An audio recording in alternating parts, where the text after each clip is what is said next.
Selamat siang Bapak. Selamat siang. Selamat siang ya. Untuk siang ini saya akan mewawancarai Bapak ya, mengenai kepemimpinan yang Bapak pimpin di SD Negeri Wonowoso nih Bapak. Untuk pertanyaan yang pertama Bapak, selama ini bagaimana Bapak dapat mengidentifikasi kasus-kasus yang merupakan dilema etika atau bujukan moral?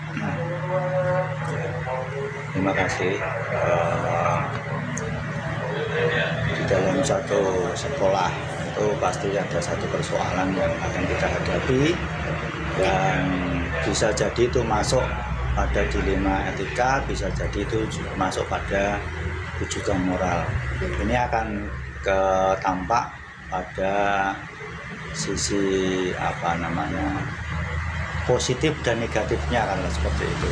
Jadi ketika ada dua kepentingan yang sama benarnya, itulah sebenarnya itu adalah dilema etika. Tapi ketika ada dua kepentingan tapi yang satu adalah menyimpang, itu namanya bujukan moral. Nah, ini tentu kita sebagai orang yang ada di manajemen sekolah ini harus pandai-pandai dalam mengidentifikasi ini, karena dua-duanya memang akan selalu kita hadapi. Ya, terima kasih. Kemudian untuk pertanyaan yang kedua Bapak, selama ini bagaimana Bapak menjalankan pengambilan keputusan di sekolah Bapak, terutama untuk kasus-kasus di mana ada dua kepentingan yang sama-sama benar atau sama-sama mengandung nilai kebajikan? Ya, terima kasih. Kalau yang ditanyakan adalah sama-sama ada unsur kebajikan, ini berarti mengarah pada dilema etika. Ini memang satu persoalan yang sulit ya. Tapi bagaimanapun kita harus mengambil keputusan. Kalau saya mengambil keputusan dalam menanggapi dilema etika ini adalah pakai skala prioritas dalam hal ini, karena di dunia pendidikan adalah kebermanfaatan pada dunia pendidikan itu harus kita prioritaskan. Sehingga kepentingan apapun, walaupun dua-duanya adalah kepentingan yang benar, tapi kita harus prioritaskan dulu. Ketika itu kepentingan dinas bisa didahulukan, maka kita akan mengutamakan pada keputusan yang mengarah pada kebermanfaat di dunia pendidikan. Tapi ketika itu di dunia pendidikan harus sedikit dikalahkan, sementara kita harus mendahulukan kepentingan pribadi, karena seperti itu ya apa boleh buat. Tapi bukan berarti harus meninggalkan sama sekali kepentingan kedinasan itu untuk kepentingan pribadi. Jadi dua-duanya tetap kita upayakan bisa berjalan dengan baik. Terima kasih Bapak. Kemudian untuk pertanyaan ketiga, langkah-langkah atau prosedur seperti apa yang biasa Bapak lakukan selama ini? Ya demikian. Ini kan menyangkut orang ya, menyangkut orang. Dalam hal ini kita sebagai manajemen itu ketika menghadapi persoalannya berarti ada persoalan dan ada orang yang punya masalah kan gitu. Sehingga prosedur yang kita lakukan adalah kita mengadakan komunikasi yang baik ya kepada yang bersangkutan, sehingga ketika kami mengambil satu keputusan ini, siapapun yang berkepentingan dengan persoalan itu akan sama-sama memahami. Jadi prosedurnya adalah pendekatan secara personal, pendekatan secara efektif, sehingga semua yang terlibat di dalam persoalan ini bisa memahami ketika kami mengambil keputusan, dan apapun keputusan yang kami ambil tidak akan menimbulkan persoalan di belakang. Gitu saya kira Ya. prosedur. Terima kasih Bapak. Kemudian untuk pertanyaan yang keempat, hal-hal apa saja yang selama ini Bapak anggap efektif dalam pengambilan keputusan pada kasus-kasus dilema etika? Ini demikian, untuk kita mengambil satu keputusan itu memang harus kita lakukan secara cermat ya. Nah, ini bisa kita mengambil keputusan secara efektif ketika kita ingin, yang pertama adalah ada kesungguhan di dalam menyelesaikan persoalan itu, yang pertama. Yang kedua, kita menyadari akan kepentingan-kepentingan yang nanti harus kita kita dahulukan karena skala prioritas. Kemudian yang ketiga tentu juga akan memberikan efek itu ketika kita sudah punya pengalaman ya dalam mengambil satu keputusan itu, sehingga agar ini kita dalam mengambil keputusan bisa secara efektif, maka apalagi kita harus yang pasti punya keberanian untuk mengambil risiko. Tanpa ada keberanian mengambil risiko, kita akan selalu ragu-ragu dan tidak akan cepat dalam mengambil keputusan. Jadi apapun yang akan kita ambil dalam keputusan terkait dengan dilema etika ini, sebagai manajemen harus berani mengambil keputusan, mengambil risiko, sehingga dengan demikian persoalan yang terjadi akan segera terselesaikan. Ya. Terima kasih.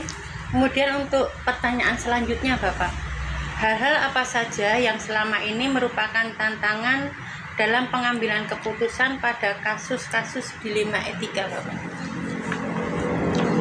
Sebenarnya tantangan kita anggap tidak ada sebenarnya. Tantangan yang besar itu enggak ada, tantangan yang berat itu tidak ada sebenarnya.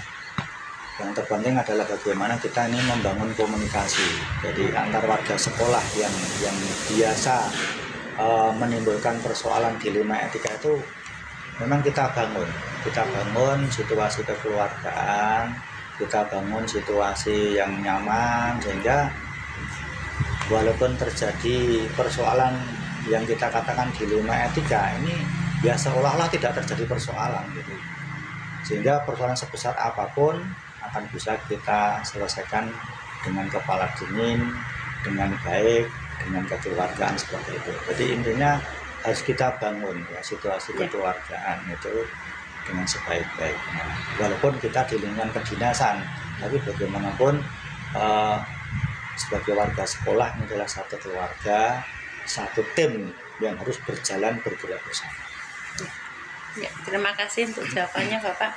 Kemudian selanjutnya, apakah Bapak memiliki sebuah tata kala atau jadwal tertentu dalam sebuah penyelesaian kasus dilema etika? Apakah Bapak langsung menyelesaikan di tempat atau memiliki sebuah jadwal untuk menyelesaikannya? Bentuk atau prosedur seperti apa yang Bapak jalankan? Oke, terima kasih. Itu tergantung pada persoalan gitu. Ketika persoalan dilema etika ini memerlukan penanganan yang cepat, maka langsung kita selesaikan saat itu juga ketika persoalan itu muncul. Tapi ketika persoalan yang dihadapi dilema etika ini masih memerlukan ada waktu tenggang untuk bisa kita selesaikan, juga bisa kita selesaikan kemudian ketika memang ada urusan yang lebih penting yang harus saya dahulukan. Tapi ketika tidak ada kegiatan yang lebih penting daripada itu, maka saya membiasakan untuk segera kami selesaikan. Jadi tidak ada jadwal khusus ya untuk menyelesaikan persoalan dilema etika itu. Jadi menurut saya bahwa dilema etika itu akan lebih baik kalau segera kita selesaikan. Mungkin dengan kata lain lebih cepat, lebih baik. Terima kasih. Kemudian, adakah seseorang atau faktor-faktor apa yang selama ini mempermudah atau membantu Bapak dalam pengambilan keputusan dalam kasus-kasus dilema etika, Bapak? Kalau pertanyaannya adakah orang yang mempermudah ya dalam mengambil keputusan, itu saya kira begini. Kita kan menghadapi pada orang ketika ada masalah dilema etika itu artinya secara langsung mesti ada orang yang terlibat langsung dengan persoalan itu. Maka pendekatan kita adalah kepada ya siapa yang mengalami persoalan itu. Artinya tidak ada orang yang secara khusus membantu kami. Artinya bisa saya selesaikan secara mandiri bersama dengan beliau-beliau yang memang punya masalah itu. Sehingga di sini sebenarnya kalau lagi kembali tadi yang saya sampaikan di depan bahwa kita pendekatan personal itu sebenarnya bukan hanya ketika beliau punya masalah, tapi pendekatan itu sudah kita bangun sebelumnya. Jelas sebenarnya yang akan mempermudah penyelesaian persoalan dilema etika. Untuk pertanyaan terakhir Bapak, dari semua hal yang telah disampaikan, pembelajaran apa yang dapat Bapak petik dari pengalaman Bapak dalam mengambil keputusan dilema etika? Ya, ini ada satu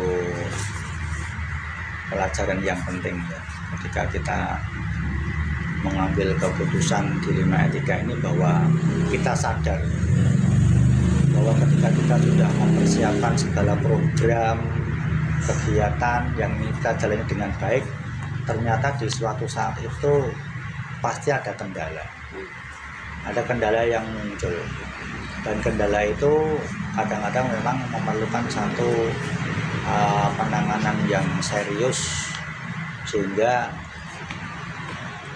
program-program yang sudah kita persiapkan untuk kita jalani bisa berjalan dengan baik. Sehingga dengan pengambilan keputusan semacam ini, menurut saya adalah bahwa kita tidak akan bisa lepas dari persoalan, dan kita harus mau dan mampu untuk mengatasi masalah itu, dan ini akan berjalan terus. Sehingga dengan demikian menuntut bahwa saya harus selalu belajar dan belajar. Nah, sehingga apapun yang terjadi, ketika kita sudah mau belajar dari persoalan, maka kedepannya ketika muncul lagi persoalan itu akan bisa kita selesaikan dengan sebaik-baiknya. Terima kasih Bapak untuk wawancara pada siang hari ini. Banyak sekali manfaat yang saya dapat Bapak dalam Bapak memberikan jawaban dari pertanyaan saya tadi. Dan kedepannya saya akan lebih banyak belajar lagi nih Bapak, dari seperti yang penjenengan katakan tadi nih, dari persoalan nanti kita dapat belajar dari persoalan itu, biar kita suatu saat ada persoalan lagi kita dapat mengatasinya. Itu Bapak. Terima kasih. Selamat siang Bapak. Sama-sama. Terima kasih. Terima kasih.